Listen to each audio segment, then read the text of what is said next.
Vítám vás u druhé kapitoly inspirovaného fanficu Steampunk. Doufám, že se vám bude líbit a určitě přeji příjemný poslech. Inspirovaný fanfic Steampunk, kapitola číslo 2. Jak se baví důstojníci. Objevili jsme se ve čtvrti, o které jsem nikdy neslyšel. Kouř z dýmek, přistěhovalci z dalekých končin, pach potu a alkoholu, světla pouličního osvětlení a hluk zábavy. Zdá se, že kapitán Strongou zde nebyl poprvé. Často se zdravil s různými poníky, s hospodskými, potulnými děvčaty, měšťany a párkrát jsem to viděl i mladé důstojníky z akademie. Nejspíš to nejste poprvé, co? Ptal jsem se ho. Zakřenil se. Řekněme, že znám způsoby, jak trávit volný čas. Díval jsem se okolo jako hříby v cukrárně a teprve si uvědomoval, jestli chci být zde nebo ne. Nechal jsem tomu volný průběh. Bylo by neslušné odmítnout nabídnutou omluvu, ať už byla jakákoliv. Konec konců podnik má vyzkoušet všechno. Možná nejsem vzdělaný ve všech oborech, ale velice rychle se učím, prohodil jsem. Nebojte se, lorde, až zítra ráno skončíme, budete mít zážitek, na jaký nezapomenete. Překračoval hranici, ale mně to bylo jedno. Nerad bych kazil tuhle krásnou atmosféru. Začala se mi docela líbit. Kam jdeme teď? Strongův mě zastavil. Byli jsme v cíli. Ukázal mi vývěsní plakát a divadelně přeháněl. Toto je, lorde, hostinec u Jindyho Jamese, toho nejlepšího distributora jablečného cideru, samozřejmě naší výroby, a také nejtvrdšího hřebce, jakého znám. 3krát vyhrál titul o ocelové kopyto. Ani jednou neprohrál. To je náš cíl, milorde. Otevřely se dveře a nás ovanul ještě větší průvan všech pachů, jakých si jen dokážu představit než na ulici. Cider, mošt a ještě nějaká ovocná pálenka tekla proudem. Jindy James, místní barman, už mával na kapitána. Strongův mi zaklepal na rameno a ukázal, ať jdu s ním. Patrně nás chce seznámit. Strongu, co to sem taháš? Umí ten tvůj šlechtický kamarád pořádně pít? Poklepli si kopytem. Nabídl mi taky, ale klepl jsem si s ním jen přes rukavici. Jako každý šlechtic zastávám jisté postupy. Jeden z mnoha mých je, že oděv je součást tvého těla. Jsem na něj zvyklý a kromě několika svátečních mám svůj šel vždy stejný. Tenhle lord, to je můj další velitel, tak jsem si řekl, že se trochu poznáme. Jindy James si mě změřil pohledem. Tenhle padavka neustojí ani mošt, natož něco silnějšího. Neměl si ho sem vodit. Trochu mě to namíchlo, opřel jsem se o pult a zeptal se. Co silnějšího máš na mysli? Jindy James přestal být tak vážný. Pokud jsi opravdu tvrdák, tak vypiješ panáka týhletý jablečný whisky. Je jemná, ale nakopne tě víc než hřebec uprostřed jablečné sklizně. Ale pro takového padavku, jako seš ty, jí je škoda. Klepl jsem kopytem o pult. Nalej sem. Strongův se taky přestal smát. Nalej mu poloviční, tohleto palácová třasořitka neustojí. Odfrkl jsem si. Dej mi dvojitou. Jindy James nalil dvojitý panák jablečné whisky a postavil ho přede mě. Vaše lordstvo zaplatí předem. To mě trochu urazilo, ale udělal jsem to. Vzal jsem panáka a chvíli ho zkoumal. Je to zajímavé, má to divnou barvu, ale vyzařuje z toho energie a síla ohromných jabloní. Tak do toho, Frodo. Připravoval si se na to celou univerzitu.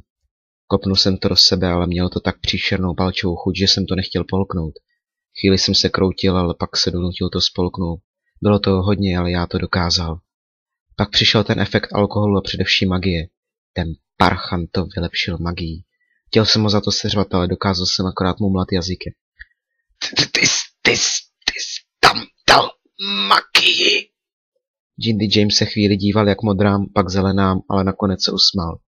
Klesl jsem pod pult a těžce oddychoval. Přesto jsem měl žaludek pod kontrolou. Jindy James mi podal mošt a řekl. Měním svůj názor, ty nejsi padavka, ty jsi pořádnej tvrdý hřebec. Tenhle je na mě. Kývil jsem na znamení díku a pil studený nápoj, který utěšil mé popálené dutiny. Strongův si mě hodil na záda a zatímco já stále pil, tak mi přinesl do rohu hostince. Teprve po chvíli jsem si uvědomil, že jsou kolem mě dvě spoře oblečené dámy. Oproti zdejším poměrům vypadaly jako jediné, alespoň trochu normální. Neměli na sobě tunu make-upu a vypadali zdravě. Můj důstojnický společník se s nimi evidentně dobře znal. Milorde, tohle je Scarlett Joan A tady Scarlett Jessie. Jsou to sestry a mé velice dobře známé. Scarlett Joan, která seděla vedle mě, měla dlouhou rudou hřívu a různé zlaté a skleněné ozdoby. Její šaty byly modré a byly dělané jako kopie šlechtických obleků prostřední vrstvy. Její oči byly krásně modré a dalo by se říct kouzelné a hluboké. Scarlett Jessie měla hřívu blonďatou a oči byly zelené a mělké. Její šaty měly zelenou barvu a byly podobně jako měla Scarlett Joan. Vy jste opravdu lord? Zeptala se Jessie. Usmál jsem se a přikývl. Sledoval jsem své okolí, snažil se zorientovat a chovat se alespoň trochu jako ostatní. Viděl jsem, jak Strongów objel jedním kopytem Jessie a začal jí hladit bradou po hřívě a šíji. Evidentně je v tom zaběhlý. Podíval jsem se na Joan, která mě brala spíš jako mladšího bratra než jako rovnocenného partnera. Sestersky se mi opřela o bok a já ji objal. To je vše, na co jsem přešel. Ostatní se mi zdálo takové nevšední. Něco, na co nejsem zvyklý a nejsem si jistý, jestli by to dělalo mé nové kamarádce radost nebo ne. Máte příjemný kabát, řekla mi. Sametový, řekl jsem jediné, co mě napadlo. Začala mi ho rozepínat, tedy alespoň se o to snažila.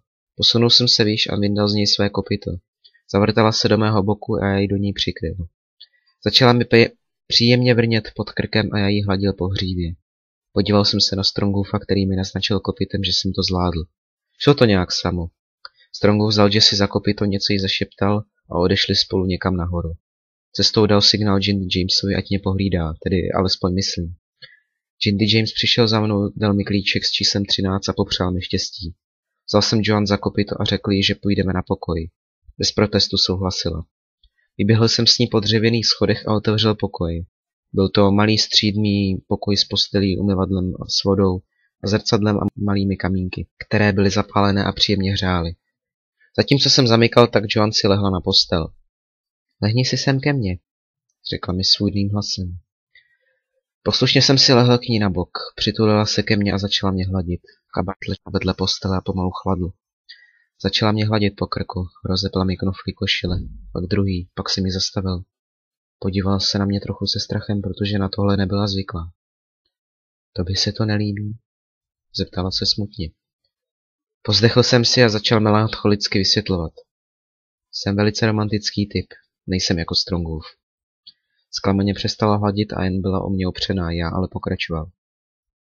Pokud si se mnou budeš jen povídat, hladit mě a trochu se políbáme, tak ti dám dvojnásobek běžné ceny. Její nadšení se jí zase vrátilo. Možná mě začala mít i trochu ráda nejen jako zákazníka, ale i jako poníka. Hladila mě dál. Bavili jsme se o různých příhodách a taky o Strongovi. Občas jsme si dali malou pusu a chvíli jsme se jí líbali několik minut. Vedle v pokoji se začalo ozývat milostné hekání, poznal jsem je. Byl to Strongów a Scarlett Jessie.